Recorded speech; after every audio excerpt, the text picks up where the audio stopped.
मुख्यमंत्री पुष्कर सिंह धामी ने महिलाओं को दी नई सौगात। मुख्यमंत्री नारी सशक्तिकरण योजना की शुरुआत हुई। महिलाओं को 1 लाख तक दी जाएगी सब्सिडी।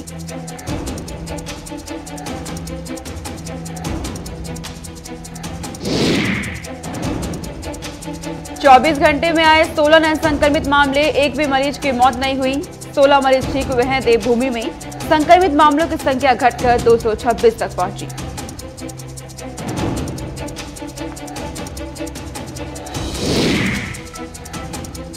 उत्तराखंड में बारिश का कहर जारी है। 30 सितंबर तक मौसम विभाग ने जारी किया येलो अलर्ट।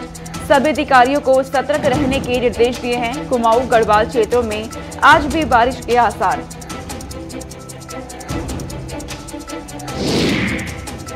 बुलेटिन की शुरुआत करते हैं, आपको सीधे उत्तराखंड लिए चलते हैं। बड़ी जानकारी उत्तराखंड से सामने आई है। मुख्यमंत्री पुष्कर सिंह धामी ने महिलाओं को बड़ी सौगात दी है। महिलाओं के लिए नारी सशक्तिकरण योजना की शुरुआत की जाएगी। मुख्यमंत्री की तरफ से ये बड़ा ऐलान किया गया है। 30% को 1 लाख तक की सब्सिडी दी जाएगी। महिलाओं के लिए ये बड़ा तोहफा मुख्यमंत्री पुष्कर सिंह धामी की सरकार की तरफ से। महिलाएं स्वरोजगार को लेकर तमाम तरह के कार्य कर रही हैं, ये सरकार की तरफ से कहा गया है। दरअसल आपको बता दें कि मुख्यमंत्री पुष्कर सिंह धामी ने कहा कि उनकी सरकार महिलाओं को स्वावलंबी बनाने की दिशा में काम कर रही है।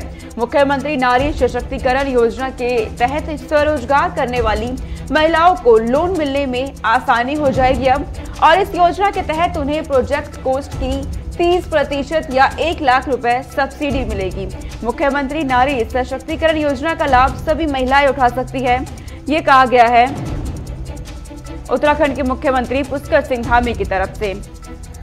तो महिलाओं को बड़ी सौगात दी गई है मुख्यमंत्री की तरफ से। बड़ा तोहफा तमाम महिलाओं के लिए जो स्वरोजगार को लेकर तमाम तरह के कार्य कर रही हैं, और 30% महिलाओं को कहा गया है कि 1 लाख तक की सब्सिडी भी दी जाएगी। इसके लिए मुख्यमंत्री नारी सशक्तिकरण योजना की शुरुआत की गई है। तो बड़ी जानकारी इस वक्त की सामने आई है। धनराज गर्ग संवाददाता हमारे साथ जुड़ गए हैं तमाम जानकारी के साथ। धनराज, महिलाओं के लिए योजना की शुरुआत की गई है और तोहफा दिया गया है तमाम महिलाओं को, क्या जानकारी है आपके पास? जी सोनिका, बिल्कुल पुष्कर सिंह धामी जिस तरीके से लगातार महिलाओं के लिए कार्य कर रहे हैं, तो वहीं एक योजना उन्होंने अब चलाई है कि जिसका नाम रखा गया है नारी सशक्तिकरण योजना। यानी कि इस योजना के तहत महिलाओं को लोन दिया जाएगा और उस लोन में कहीं ना कहीं 1 लाख की सब्सिडी महिलाओं को दी जाएगी।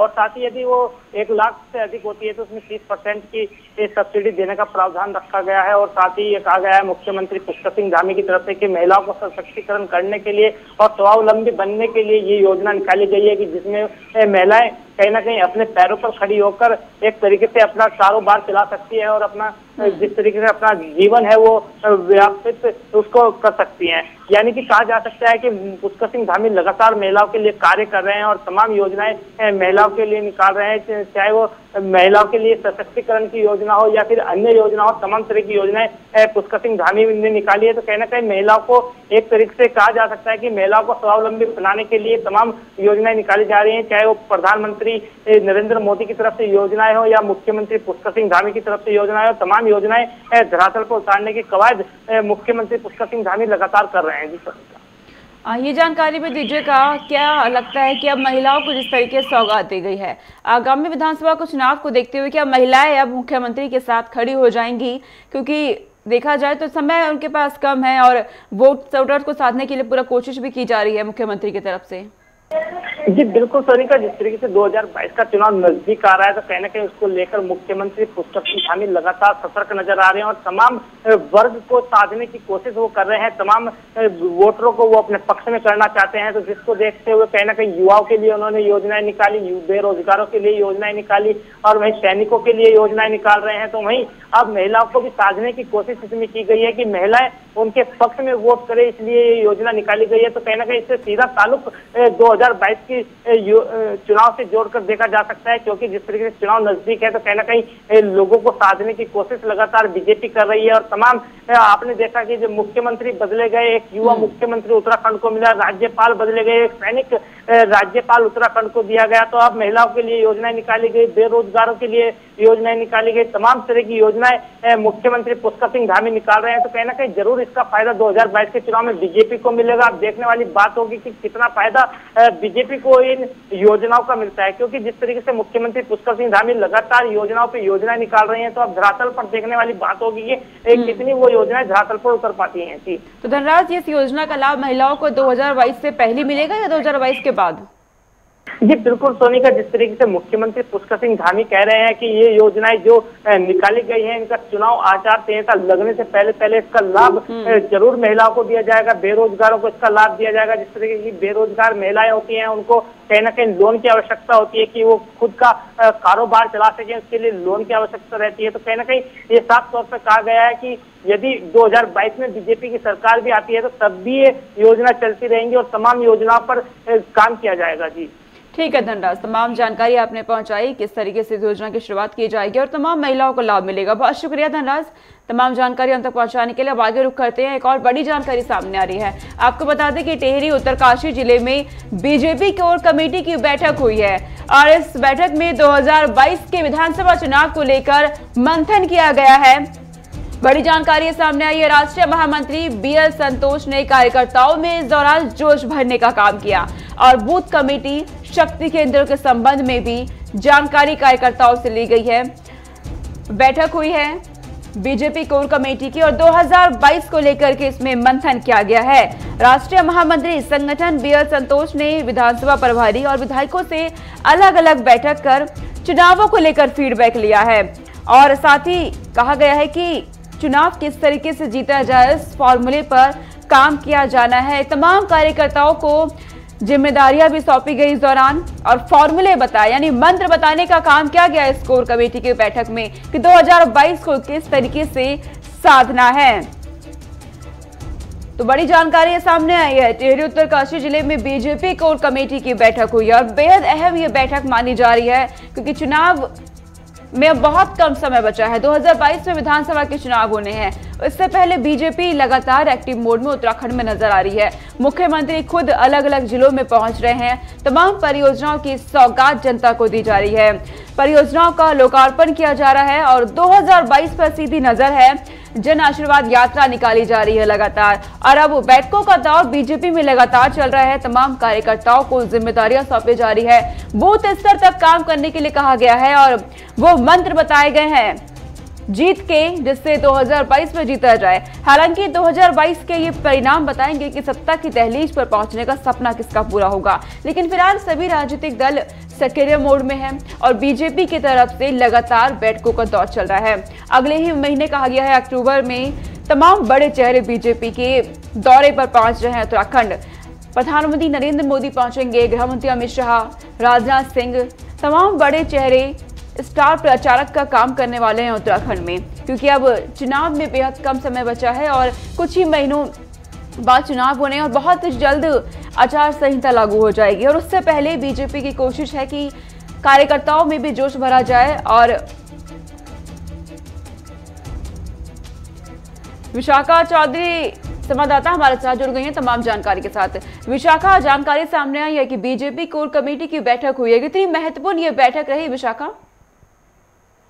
जी बिल्कुल सोनिका, देखिए अक्टूबर में जिस तरीके से प्रधानमंत्री नरेंद्र मोदी, गृह मंत्री राजनाथ सिंह और जो रक्षा मंत्री हैं उनका दौरा है, उससे ठीक पहले जो यह दौरा है वो कहा जा रहा है और संगठन जो महामंत्री है बीएल संतोष, उनके द्वारा कोर कमेटी की बैठक ली गई। टिहरी और उत्तरकाशी जिले में खासतौर पर तमाम जो कार्यकर्ता हैं, बूथ स्तर पर जुड़े हुए सभी कार्यकर्ताओं से फीडबैक लिया गया और एक तरीके से जो चुनावी महामंत्र है वो महामंत्री के द्वारा सभी कार्यकर्ताओं तक पहुंचाया गया और उनके द्वारा कहा गया है, जो बीएल संतोष संगठन महामंत्री हैं, कि बूथ स्तर पर सभी कार्यकर्ताओं के द्वारा कार्य किए जाए और यदि बूथ जीता जाता है किसी भी पार्टी के द्वारा तो जाहिर तौर पर जो चुनाव है वो भी जीता जा सकता है और संगठन की ताकत यानी कि एकजुटता दिखाकर भी कोई भी चुनाव जो है वो भारतीय जनता पार्टी जीत सकती है। ऐसे तमाम जो मंत्र हैं वो चुनावी जो ये कोर कमेटी की बैठक हुई है इसमें दिए गए हैं सभी कार्यकर्ताओं को, सभी विधायकों को।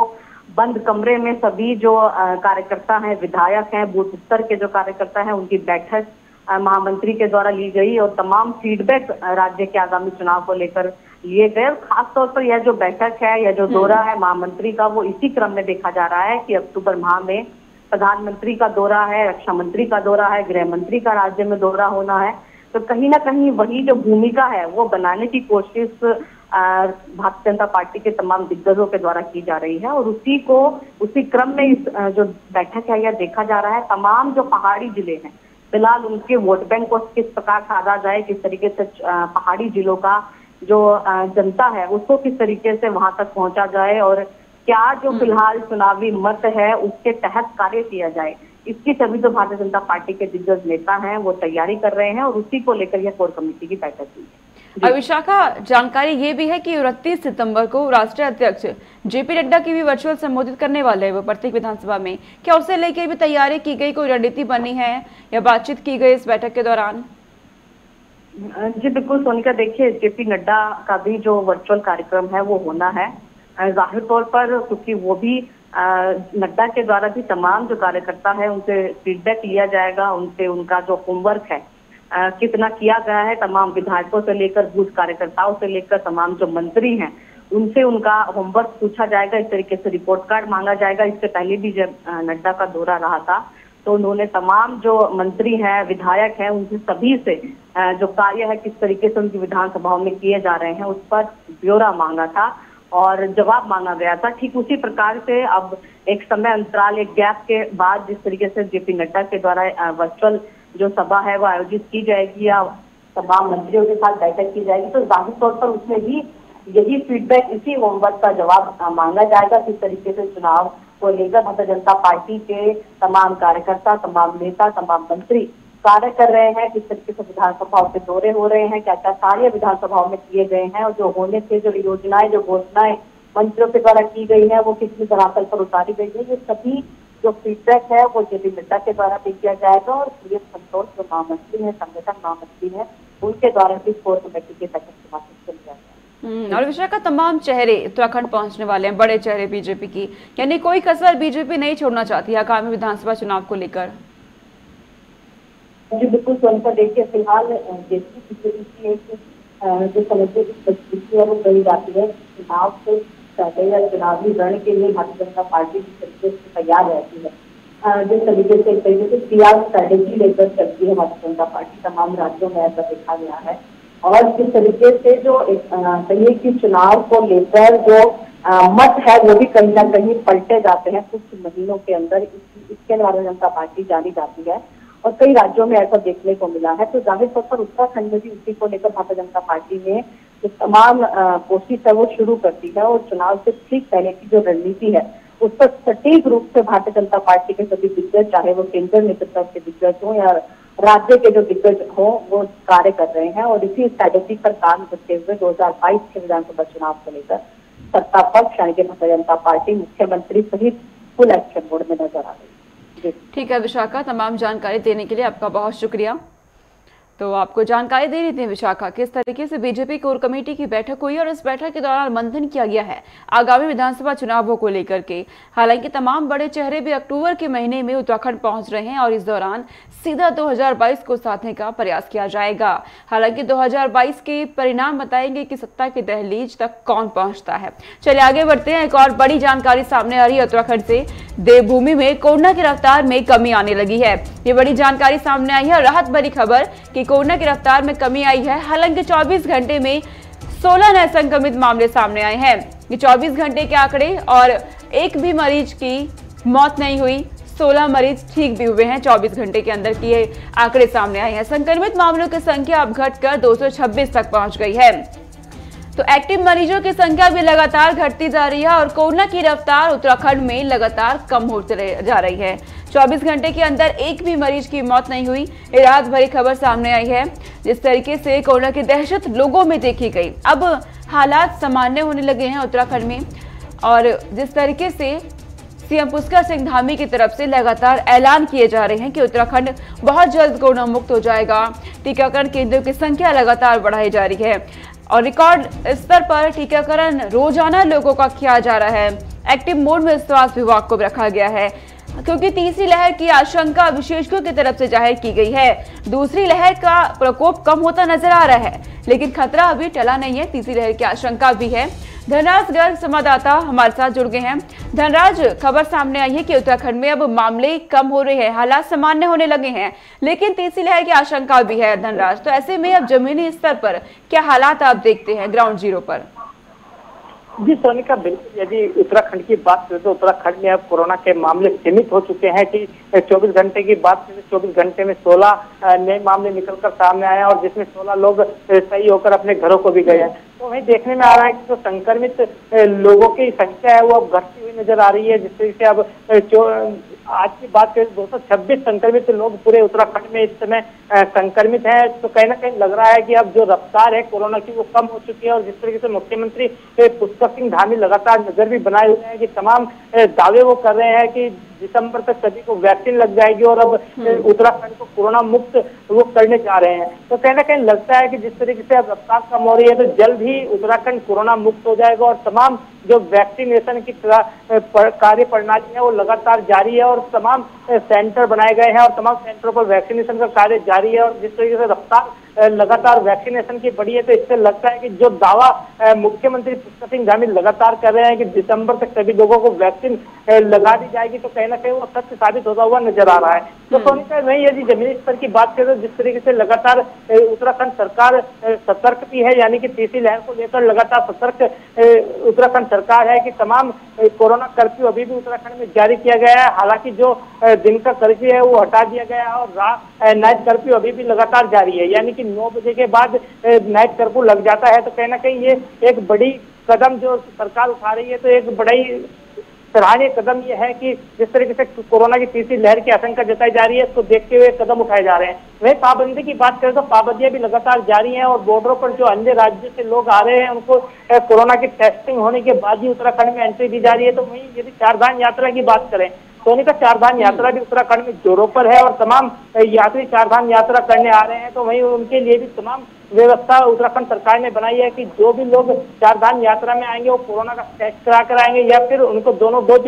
लगी हुई होनी चाहिए तभी वो चारधाम यात्रा कर सकते हैं। जी सोनिका। धनराज, वैक्सीनेशन का भी जिक्र करिएगा, कहां तक पहुंचा वैक्सीनेशन, क्योंकि लक्ष्य रखा गया है दिसंबर के अंत तक पूरे उत्तराखंड को वैक्सीनेट करने का? जी सोनिका, बिल्कुल यदि वैक्सीन की बात करें जिस तरीके से मुख्यमंत्री पुष्कर सिंह धामी लगातार कह रहे हैं कि दिसंबर तक पूरा उत्तराखंड को वैक्सीन लगा दी जाएगी, तो कहीं ना कहीं उसको देखते हुए तमाम सेंटर लगाए गए हैं। और अभी यदि सरकार की माने तो सरकार का दावा है कि 95% लोगों को वो वैक्सीन लगा चुके हैं। 5% लोग ही ऐसे उत्तराखंड में बचे हैं जिनको वैक्सीन नहीं लगी है। तो जल्द ही कहीं ना कहीं मुख्यमंत्री का जो दावा है दिसंबर तक का वो जल्द ही पूरा होता हुआ नजर आएगा, क्योंकि जिस तरीके से देखा जाए कि अभियान में तेजी लाई गई है, वैक्सीनेशन लगातार जारी है और तमाम सेंटर बनाए गए हैं। पहाड़ी क्षेत्रों की बात करें तो कुछ जिले अभी भी ऐसे भी हैं जिनमें वैक्सीनेशन का कार्य पूरा कर लिया गया है। तो अब उत्तराखंड कहा जा सकता है कि उत्तराखंड पूरा कोरोना मुक्त करने में मुख्यमंत्री पुष्कर सिंह धामी जुटे हुए हैं और तमाम लोगों को वैक्सीनेशन लगा दी जाएगी। ठीक है धनराज, तमाम जानकारी आपने दी, बहुत शुक्रिया तमाम जानकारी हम तक पहुंचाने के लिए। उत्तराखंड में कोरोना की रफ्तार कम होने लगी है और लेकिन तीसरी लहर की भी आशंका है, तो ऐसे में आप लोगों को अपना बहुत ध्यान रखना होगा। चलिए आगे बढ़ते हैं। एक और बड़ी जानकारी उत्तराखंड से सामने आ रही है, मौसम से जुड़ी हुई है। उत्तराखंड में मानसून की विदाई टल गई है, ये जानकारी सामने आई है उत्तराखंड से। 30 सितंबर तक मौसम विभाग ने येलो अलर्ट जारी किया गया है राज्य के लिए। मौसम विभाग की तरफ से सभी अधिकारियों को सतर्क रहने के निर्देश दिए गए हैं। कुमाऊं गढ़वाल क्षेत्रों में आज भी बारिश के आसार जताए गए हैं। मौसम विभाग की तरफ से कहा गया है कि आज कुमाऊं और गढ़वाल क्षेत्र में बारिश हो सकती है, यानी मौसम विभाग लगातार चेतावनी जारी कर रहा है, अपडेट जारी किया जा रहा है मौसम को लेकर। और अब कहा गया है कि 30 सितंबर तक बारिश हो सकती है, इसके लिए येलो अलर्ट मौसम विभाग की तरफ से जारी किया गया है। वहीं सभी अधिकारियों को सतर्क रहने के निर्देश भी दिए गए हैं, क्योंकि जिस तरीके से तेज बारिश का दौर उत्तराखंड में चल रहा है, लगातार हम देख रहे हैं भूस्खलन और पहाड़ दरकने की तस्वीरें देखने को मिल रही है। लोगों का जीवन बेहद अस्त व्यस्त उत्तराखंड में हो गया है, क्योंकि लगातार तेज बारिश और आजीविका पे लोगों की खतरा मंडराने लगा है। संचित शर्मा फोन लाइन पे हमारे साथ जुड़ गए हैं संवाददाता। संचित, मौसम विभाग कह रहा है कि 30 सितंबर तक मौसम यूं ही रहेगा, तेज बारिश का दौर बना रहेगा, आपको क्या जानकारी मिल रही है? अभी मौसम कैसा उत्तराखंड में आप देख रहे हैं?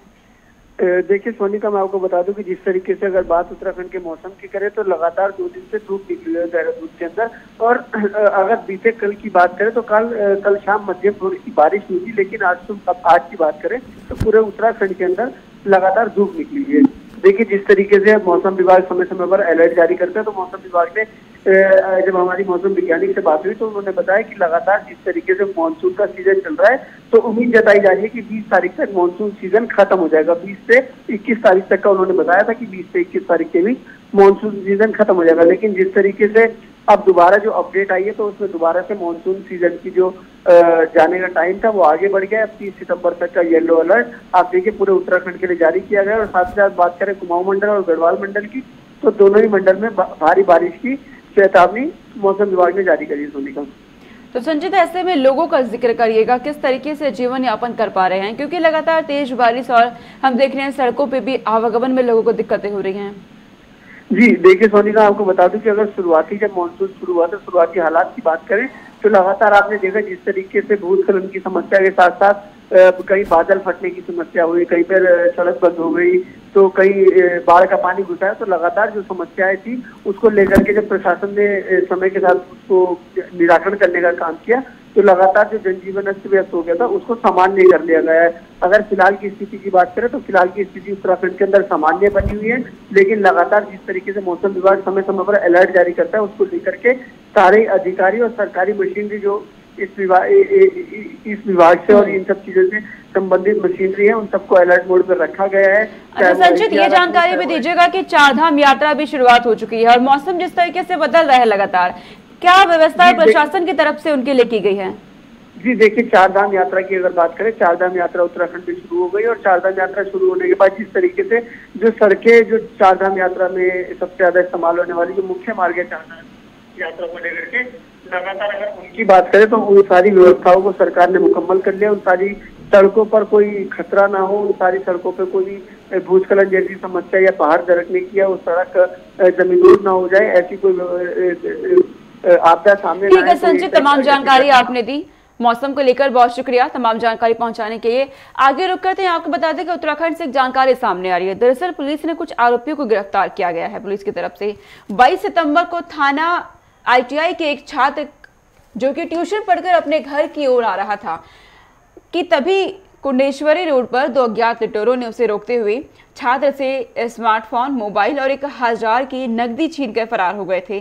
जिस आधार पर थाना ITI पुलिस ने CCTV फुटेज खंगालने के बाद कुंडेश्वरी स्थित मालवा फार्म तिराहे की लूट के आरोपी कमलजीत उर्फ कल्लू और संदीप निवासी महादेव नगर कुंडेश्वरी को गिरफ्तार कर पूछताछ की तो उन्होंने लूट का जुर्म कबूल करते हुए कहा कि हमने गरीबी में तंग आकर वारदात को अंजाम दिया। इसके बाद पुलिस ने उनके कब्जे से लूटा गया मोबाइल और नकदी बरामद करते हुए दोनों आरोपियों को जेल के सलाखों के पीछे पहुंचा दिया है। स्कूल के पास एक छात्र ट्यूशन पढ़ के आ रहा था साइकिल से और उसके साथ जो है 2 मोटरसाइकिल सवार अज्ञात व्यक्तियों ने उसको रोक करके उसका मोबाइल और पैसे छीन के उसके साथ मारपीट की। इस घटना के संबंध में उस छात्र ने जब अपने घर पे बताया तो उसके पिताजी ने 25 तारीख को आकर के इस संबंध में थाने पे मुकदमा कायम कराया, जिसके बाद पुलिस द्वारा उस मोटरसाइकिल का CCTV वगैरह चेक करके उसमें तलाश किया तो एक मोटरसाइकिल नंबर प्रकाश में आया, जिस नंबर पे तस्दीक करने पर पता लगा कि ये जो है ढकिया के किसी व्यक्ति के नाम मोटरसाइकिल है। इस बुलेटिन में इतना है। देश और दुनिया की तमाम खबरों के लिए देखते रहिए गुलिस्तान न्यूज। नमस्कार।